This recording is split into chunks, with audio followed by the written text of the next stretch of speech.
دینا چاہیے، چھوٹا کر دینا چاہیے، فوج بجٹ کھا جاتی ہے. یہ ساری باتیں ہمارے اوپر خرافات مسلط کرنے کی میسو پروپیگنڈا کیا جاتا ہے. فوج کرپٹ ہے، فوج کے ادارے خراب ہیں.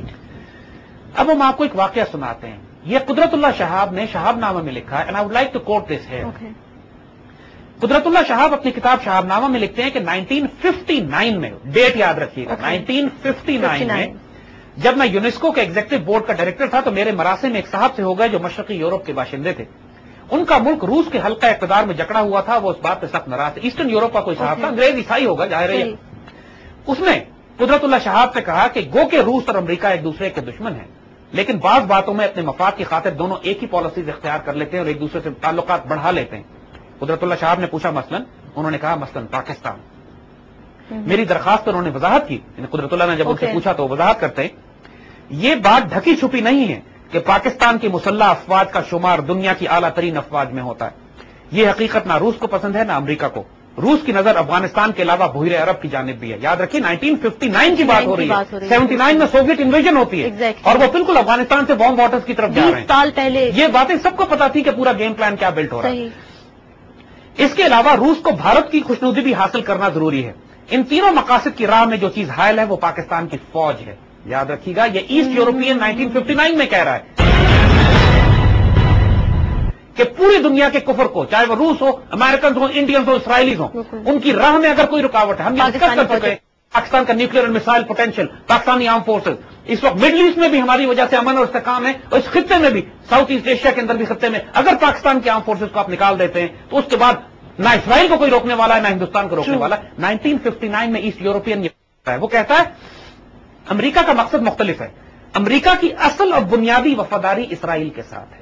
یہ بھی سب جانتے ہیں کہ اگر کسی وقت اسلامی سطح پر جہاد کا فتویٰ جاری ہو گیا اور تو پاکستان ہی وہ واحد ملک ہے جو جہاں کی مسلح افواج اور نہتی آبادی مزید کسی حکم کا انتظار کیے بغیر جہاد سے سرشار ہو کر اسرائیل کے خلاف اٹھ کھڑی ہوگی. یاد رکھیے یہ بات ایسٹ یورپین کہہ رہا ہے 1959 میں. قدرت اللہ شہاب کو ان کو پتا ہے کہ پاکستانی فوج اور قوم کا پوٹینشیل کیا ہے، کہ اسرائیل کے لیے سب سے بڑا خطرہ دنیا میں اگر کوئی ہے تو پاکستانی فوج ہے، پاکستانی ایئر فورس ہے، پاکستانی نیوی ہے، پاکستانی قوم ہے.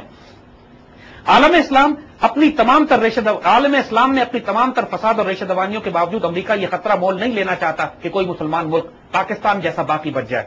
اس کے علاوہ روس کی طرح امریکہ بھی بھارت کی خیر سگالی اور خوشنودی حاصل کرنے کی کوشش کرنا چاہتا ہے. 59 میں جب انڈیا پوری طرح روسی کیمپ میں تھا اس وقت کی بات کہی جاتی ہے کہ الٹیمیٹلی امریکنز کوشش کریں گے کہ انڈیا سے تعلقات بہتر کریں، جو آج دیکھ رہے ہیں. پاکستان کی مسلح افواج روس، امریکہ اور بھارت کی آنکھوں میں کھٹکتی رہتی ہیں. اس لیے تمہاری فوج کو کمزور کرنا ان تینوں ملکوں کا بنیادی نصب العین ہے. قدرت اللہ شہاب کو یہ بات 1959 میں ایسٹ یورپین بتا رہا ہے. اس بات کو ذہن میں رکھو کہ تمہاری مسلح افواج کو کمزور کرنے کے لیے ہر قسم کا پروپیگنڈا کریں گے، اسلحہ بھی روکیں گے، ملک کے اندر بھی پالیسی جیسے بنائیں گے، ڈس انفارمیشن اور جھوٹ بھی پھیلائیں گے. جاری ہے.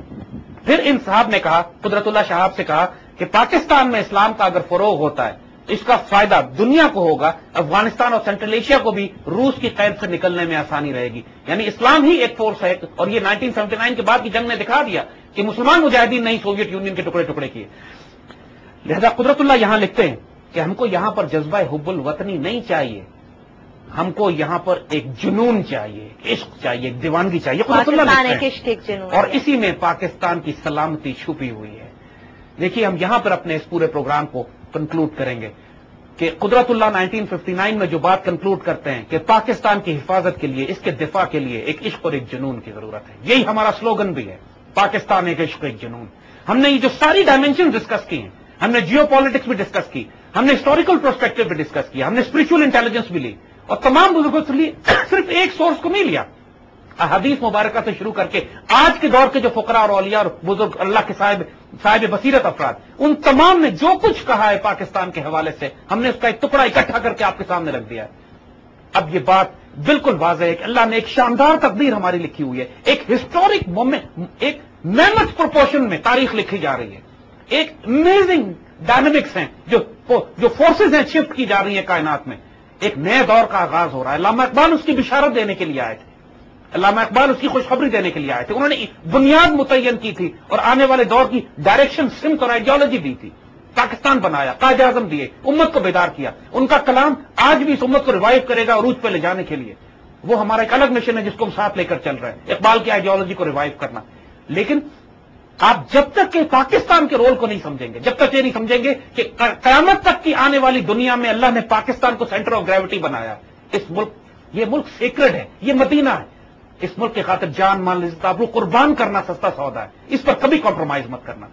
اور یہ بھی بات واضح ہے کہ اس ملک میں اعلیٰ ترین شاندار قیادت آنے والی ہے.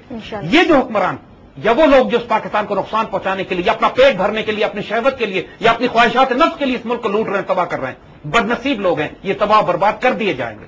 ان میں اگر ذرا بھی ہوش ہے تو توبہ کریں، اس صالح علیہ السلام کی اونٹنی کو نقصان نہ پہنچائے، ورنہ ان کو رون دیا جائے گا اسی طرح جس طرح صالح علیہ السلام کی قوم کے ان افراد کو روندا گیا تھا جنہوں نے اس اونٹنی کو نقصان پہنچایا.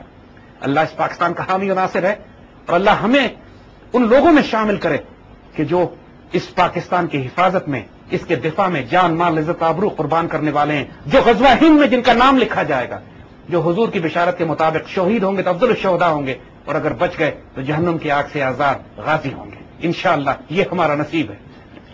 بہت شکریہ زید صاحب. آئی تھنک آج جتنی بھی باتیں ہم نے ڈسکس کی ہیں وہ اتنی پازیٹیو ہیں کہ ایک کو پاکستان کے بارے میں جو نیگیٹو امیج اسپیشلی جو یوتھ کو ایک وہ نیگیٹو کر دیا جاتا ہے وہ ذہن سے آج نکل گیا میرے خیال سے. And this is so fascinating. Even I myself feel like become a part of غزوہ ہند. Thank you so very much Zaid صاحب. ویورز آئی ہوپ کہ آپ کے لیے آج کا یہ پروگرام جو ہے بہت فیسنیٹنگ ہوگا. ہم نے اس میں بہت سارے واقعات پورے سلسلے میں ڈسکس کیے نعمت اللہ شاہ ولی کے. اسپیشلی یوتھ کو میں کہوں گی کہ پاکستان کے سنہرے مستقبل کی تاریخ جیسا کہ ہم بار بار کہتے ہیں لکھی جا چکی ہے. اپنے آپ کو اس سنہرے مستقبل کا حصہ بنائیے. انشاءاللہ براس ٹیک میں اگلے مزید سلسلے جو ہے ان کا آغاز کریں گے. وہ کیا ہوں گے وہ ایک چھوٹا سا ہم سیکرٹ رکھتے ہیں. انشاءاللہ آئندہ پروگرامز میں اس کے اوپر بھی بات ہوگی. بہت شکریہ. اجازت دیجیے گا. اللہ حافظ.